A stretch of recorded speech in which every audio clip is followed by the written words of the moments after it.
What's going on YouTube? Today we're going to go over 10 bodybuilding topics that are controversial, and I'm going to give them a rating of either overrated or underrated. So the very first topic we're going to go over is going to be fasted cardio. This is definitely overrated. Even though during fasted cardio you're going to be burning a little bit more body fat than you are carbs, the reason why it is overrated is simply because the main thing that matters when it comes to losing weight is your caloric deficit. Are you in a caloric deficit or are you not in a caloric deficit? If you do your fasted cardio, then after your fasted cardio you're freaking eating McDonald's and you're in a caloric surplus, guys, you're simply not going to lose weight. It doesn't matter whether you eat before your workout or after your workout. It doesn't matter. As long as you're in a caloric deficit, you're going to be losing weight. Here's what's going to happen if you eat before your cardio. If you eat before your cardio, you're going to burn off a little bit more carbs. However, the calories you have burned off, simply your body needs the calories, right? So you burned off the calories from your meal. Your body then after your workout is going to burn more fat. If you don't eat before your workout, you can use fat as a primary fuel source. You're still going to be in a caloric deficit that way. The only way to lose weight is being in a caloric deficit. Doesn't matter how you get there. Doesn't matter if you do your cardio fasted or not fasted, so as long as you're in a caloric deficit. That's the only thing that matters to lose weight. The second topic is going to be heavy lifting for building muscle. I'm definitely going to give this overrated. The reason why I am giving this an overrated rating is because you can simply hit failure with lighter weights and lower reps. Being a calisthenics guy, I've realized that you can actually build muscle with bodyweight exercises, and the way to get there is actually through progressive overload and training to failure when you get advanced enough. Lifting heavier is something you can do. I do lift heavy sometimes. However, it's not something I do all the time because simply there's a risk of injury when you're going super heavy and doing 1 rep maxes. So if you're doing that all the time, you're heavily risking injury.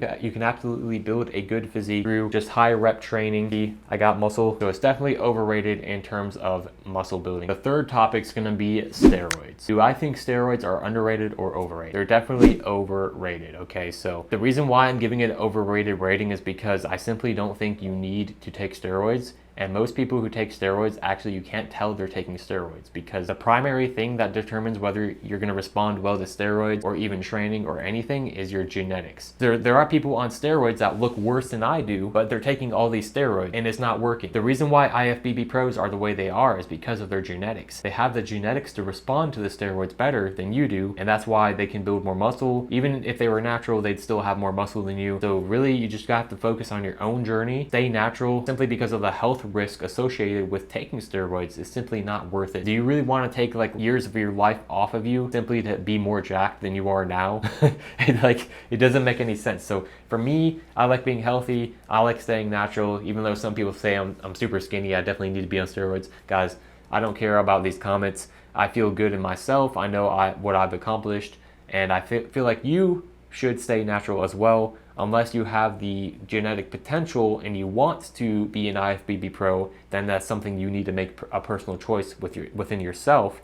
However, if you're natural and you have like average or maybe even slightly above average genetics, then I'd say simply it's not worth it for the vast majority of people. I mean, you're literally not going to gain anything. Like if you don't gain anything off of literally damaging your health, why would you do that thing? Simply to look better? It doesn't make any sense. And the fourth topic we're going to talk about is cheat meals. Now, in my personal opinion, I'm going to give this an underrated rating. The reason why I'm saying it's underrated is simply because cheat meals are like a morale boost, right? So you can have a cheat meal every now and then, right? It's not going to like hold your progress back. Yes, I do eat cheat meals here and there. However, if it becomes something that becomes a problem and you can't hold yourself back from it, then I would say it's definitely overrated for you. But I feel like this might be more of a personal preference. Some people are super hardcore. Oh, you have to be 100% all the time. Like, guys, come on now. You can eat 80% healthy and then eat 20% junk, okay? And you're still gonna get pretty good results. You're still gonna get the results you wanna get. As long as you're tracking your calories, you're not going overboard with your cheat meals. You can have some cheat meals here and there, not every single day. I would say 80% of your diet needs to be on point. 80% of the days you need to be on point. However, when it comes to like celebrating certain milestones or celebrating or going out like for Christmas or any holiday or something, like, guys,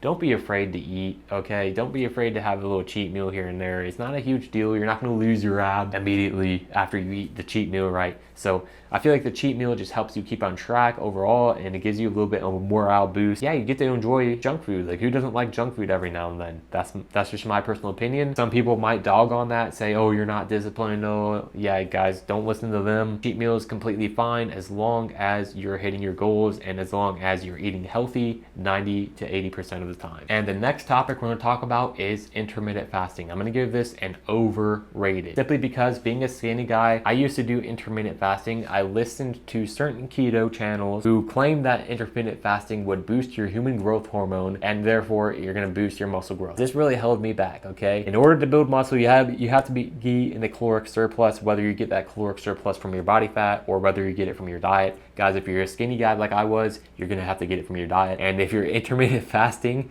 that's just something that's going to hold you back from your goal of building muscle. Overrated for me because I simply fell for the whole ploy of human growth hormone increase and it's going to help you build more muscle. The reason why your human growth hormone increases during fasting is because your body is literally starving and is trying to hold on to the freaking tissue it has on it. It's a response to you starving. It's not going to help you build more muscle. Because guess what? If you hire more workers and you don't have more wood to build a house faster, how are you going to build a house without wood? You have all these workers, however, you don't have any wood to build the house. So that's what human growth hormone is. You increase your human growth hormone, there's no protein to build muscle. How are you going to build more muscle?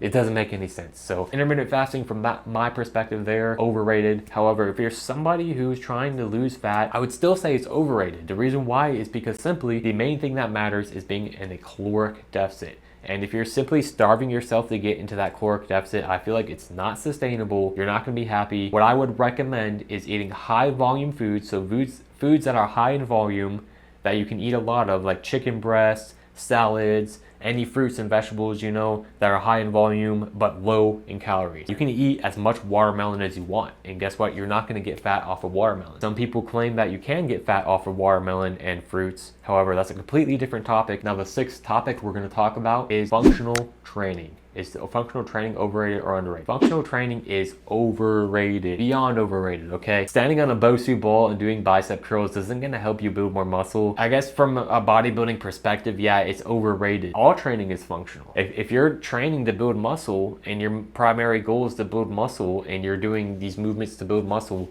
that is functional training. So literally all training is functional. There's a lot of guys that like to virtue signal based off the fact that they do functional training to boost their functionality in certain sports or certain movement. Last time I checked, in normal society, we're not required to actually be super soldiers. We're not actually required to do handstand push-up or like to do these crazy calisthenics movements, even though I want to learn that. This is coming from a guy who does calisthenics, right? I'm trying to learn the handstand right now. The handstand is not necessary in everyday society, so what's functional about that? Being able to do a handstand is not functional. Maybe it's functional for the purpose of training calisthenics and getting better at calisthenics. However, it's not functional the perspective of everyday life. Now, functional training as in it really depends on what perspective you put onto it. Like functional training can be training for the elderly, training to get more range of motion and more movement into your life. People who are elderly, they have like stiff joints and stuff. If you train them to have more flexibility and range of motion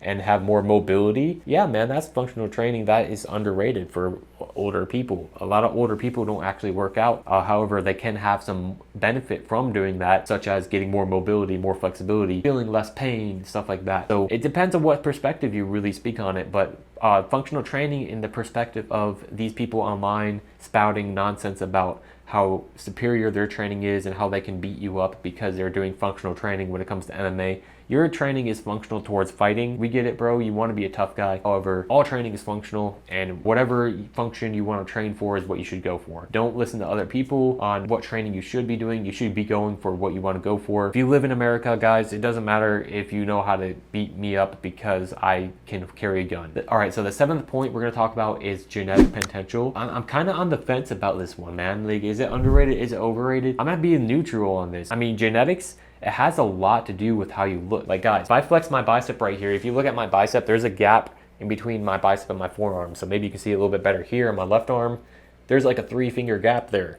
I will never be able to build muscle in this area. There's just tendon right here. This is all tendon. Tendon is what connects your muscles to your bone. And guess what? That's all genetic. But guess what? That doesn't matter. People with a fuller bicep, they're gonna look a little bit bigger, a little bit thicker. However, look at Arnold Schwarzenegger. He had the bicep gap, but guess what? He also had very great genetics. So, I mean, everybody has different genetics. Everybody's gonna look different. You can't change the shape of your muscle. A lot of beginners don't understand that. You can't change the shape of your muscle. You can't look exactly like the person you wanna look like, and you're just built the way you are built. So the only real thing you can do is make your muscles bigger or smaller. And that's what's gonna really determine what you look like. So if you wanna look bigger, get bigger, man. Don't worry about what other people look like. Don't compare yourself to other people. Compare yourself to yourself. I mean, there's people who are born without legs, okay? So be thankful you are able to train. Be thankful you're able to do what you do. Everybody's on their own journey. Everybody's on their own path. You have to focus on yourself, right? I'm gonna say it's overrated in some aspects, but it's underrated because some people think that anybody can become a professional bodybuilder, and that's simply not true. I will never be able to step on stage right next to Chris Bumstead and compete with him. I just simply don't have the elite bodybuilding genetics. I have pretty decent genetics. I have pretty good genetics. I mean,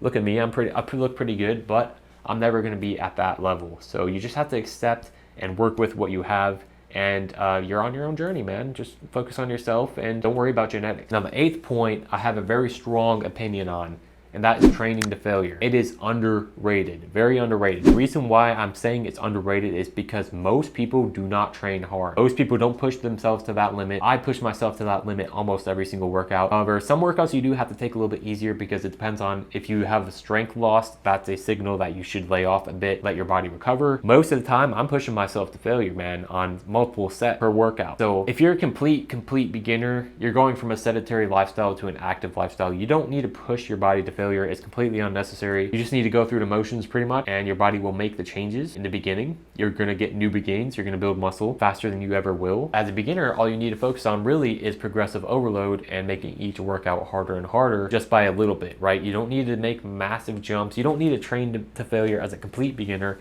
However, the more intermediate to advanced you get, the more you train in the gym, the more your body's gonna adapt, and the more intensity it's going to need to actually signal muscle growth. People don't understand this. Like, you're not gonna be able to just go through the motions forever. You're not gonna be able to not train to failure forever. So I think training to failure is definitely underrated, especially in the whole reps in reserve crowd and group. Can leave reps in reserve and get pretty good results. However, if you want to get the best results possible, the most optimal results, you gotta train to failure. The next topic is a little bit of a strange topic. It's gonna be vegan bodybuilding. Now, I really don't have an opinion on this. It's not either underrated or overrated. It's really just is what it is. Like, some people, I guess the controversy there is that some people say you can't get enough protein on a vegan diet, which it's not true. It is very, very difficult to do it though. It's very difficult to get good amount of protein, complete proteins on a vegan diet. I will say that. However, it's not impossible. You can get the amount of nutrition you need, the amount of protein you need on a vegan diet. However, it's overrated simply because the best diet is always going to be a balanced diet. Eating foods from each food group is going to allow you to get the proper amount of nutrition your body actually needs. And if you're on a vegan diet, chances are you're probably going to have to take some supplements